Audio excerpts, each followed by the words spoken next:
Quand je dis souvent que j'ai déjà essayé de me suicider, les gens disent, mais comment c'est possible? La vie est belle, moi je ne peux pas me suicider. Moi, ça me fait rire. Ça dépend de ce que vous avez vécu. Hein.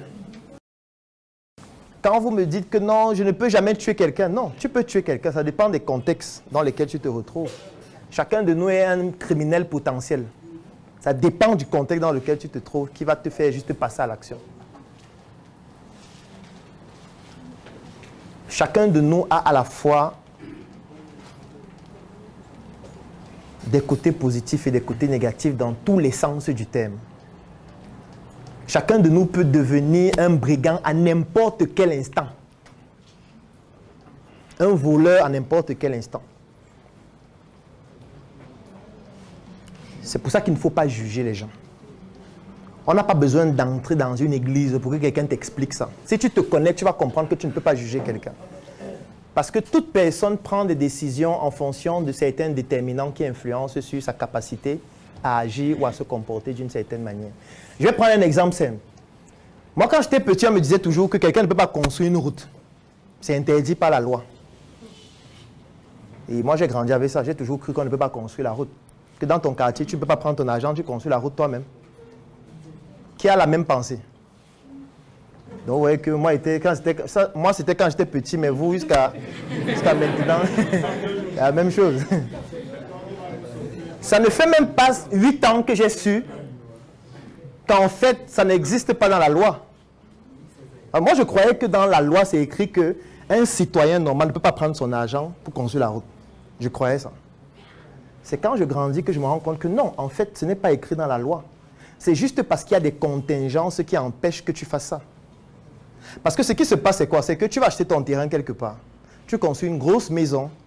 Sauf que pour arriver chez toi, tous les jours, ta voiture de 100 millions se casse parce que la route n'est pas bonne. Tu te dis, mais ce n'est pas possible. La route, ce n'est que 400 mètres. Donc, comme je suis milliardaire, je vais faire la route. Mais le problème, c'est que dès que tu fais la route,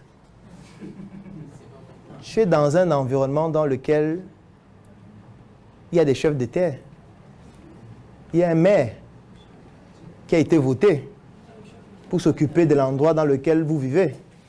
Et quand tu construis la route, ça veut dire quoi? Ça veut dire que tu es en train de faire passer le message à la population que tu fais mieux que le maire.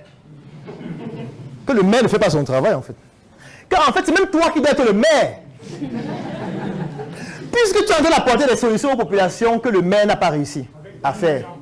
Et en peu de temps. Il est maire depuis 10 ans, on l'a renouvelé plusieurs fois. Toi, tu es venu en 6 mois, tu as construit la route, tout le monde est fier.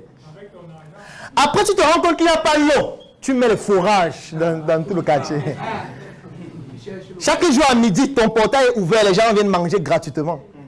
En fait, ce qui se passe, c'est quoi? C'est que la population commence à t'aimer, n'est-ce pas? Sauf que le maire ne veut pas ça. Sauf que les chefs de terre ne veulent pas ça. Parce qu'aux prochaines élections, tu pourras dire que je veux être maire et tu seras donc maire. Donc, les influences vont faire que tu ne le fasses pas. Ou que si tu dois le faire, tu dois passer par eux. Et la population doit croire que c'est eux, pas toi. Bien sûr, c'est ça. Ce n'est pas écrit dans un document que c'est interdit, c'est juste que si tu le fais, ça crée d'autres problèmes. Moi, avant, je ne comprenais pas pourquoi quelqu'un peut offrir quelque chose et il dit qu'il veut que ce soit en anonyme.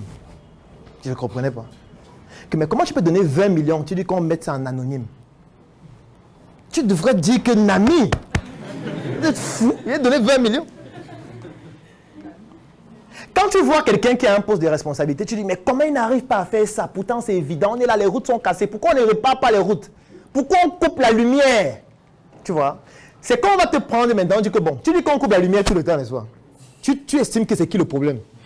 On dit que non, tu trouves que c'est Enéo le problème, on dit d'accord, ok, DG d'Enéo, demain. Dès que tu arrives dedans, tu dis que voilà, c'est bon, désormais je vais résoudre ce problème de lumière là. On ne peut pas continuer comme ça. Dès que tu arrives, d'abord tu te rends compte que, ce n'est pas Enéo qui produit la lumière. C'est que beaucoup de gens ne savent pas. C'est EDC, qui est une entreprise étatique. Donc Enéo n'a rien à voir avec la production de la lumière.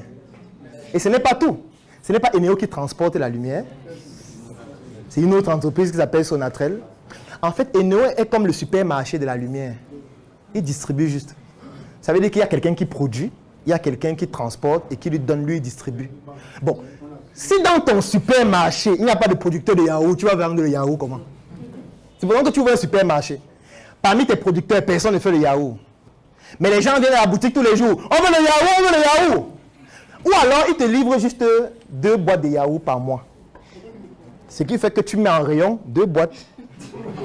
Sauf que tu as 1000 personnes qui viennent dire que hein, c'est quoi ça qu'il n'y a que 2 boîtes? Nous, on veut le yaourt. Sauf que les 1000 là, c'est toi qu'eux ils voient, puisque c'est toi qui as ton affiche. C'est chez toi qu'on paye. Donc du coup, ils estiment que c'est toi le problème, alors que parfois, tu n'y es absolument pour rien. Sauf que maintenant, les 1000 là vont dire que vous voyez, on vient de le mettre un jeune cancre. Il n'arrive pas à faire connaître la lumière. Tu vois, en fait, le problème, ce n'est pas toi. Le problème est beaucoup plus complexe. Et c'est la même chose, en fait, avec tout ce qu'on fait dans notre vie. Ça veut dire que parfois, les gens jugent vos décisions parce qu'ils ne connaissent pas les déterminants de vos décisions. Ils ne connaissent pas la réalité dans laquelle vous êtes. Moi, je dis toujours que dans un pays comme le Cameroun, ceux qui dirigent ce pays, ce sont les femmes, ce ne sont pas les hommes. Ce sont les femmes qui dirigent ce pays. Pourquoi? Parce que les femmes ont un pouvoir énorme sur les hommes. Quand on dit que la nuit porte conseil, vous ne comprenez pas quoi. Il y a un ministre qui vient le matin comme ça, il dit bon, aujourd'hui, voilà ce qu'on va faire, mais ce n'est pas sa décision. Ce n'est pas sa décision. C'est une femme qui a écrit ce qu'il doit dire. Ce n'est pas qu'elle lui a dit ce qu'il doit dire, elle a écrit, il vient lire.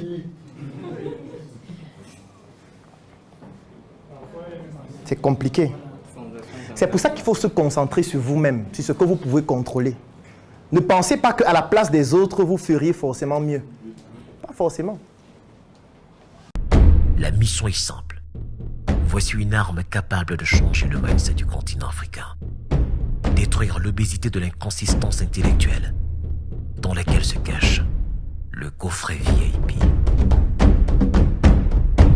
Il possède une arme contenant 200 heures de formation et 8 ans d'expérience entrepreneuriale.